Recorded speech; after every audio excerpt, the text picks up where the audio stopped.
আমরা শুক্তারা 50% ভুট্টার মাঠ ভিজিটে আসছি। এখানে 14 চাচা আমাদের উপস্থিত আছেন। চাচা আসসালামু আলাইকুম। চাচা কেমন আছেন? চাচা আপনার নামটা কি? আব্দুল সালাম। আব্দুল সালাম। আব্দুল সালাম চাচা আমাদের সাথে আছেন।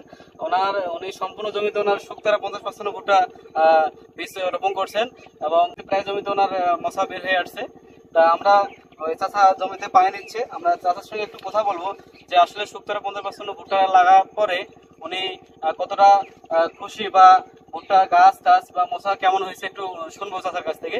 চাচা, এই যে আপনার জমিতে যে এবার শুক্তারা 50% ভুট্টা লাগালেন, এটাকে তো অন্যান্য ভুট্টা চাষ করছিলেন, শুক্তারা 50% ভুট্টা লাগানোর পরে অন্য ভুট্টার থেকে কেউ কি মনে হচ্ছে যে এই ভুট্টাটা কি ওর থেকে ফলন বেশি আসবে?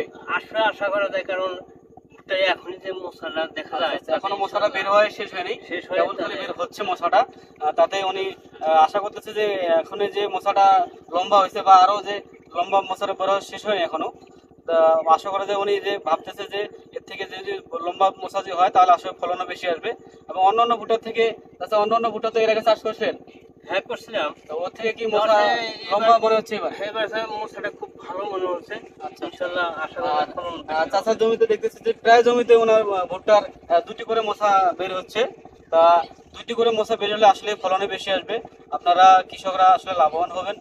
আসলে আমরা বলছিলাম যে শুক্তারা 50% ভুট্টা গাছ মাঝারি আকৃতির হয় এবং মশা আসে কোমর বরাবর। চাচা, মশা কি কোমর বরাবর আছে? হ্যাঁ আছে। মশা যে কোমর বরাবর আসে আপনাদের ঝড় বাতাসে গাছটা ভাঙার সম্ভাবনা কম থাকবে, এর জন্য আপনার ক্ষতির পরিমাণ কম হবে।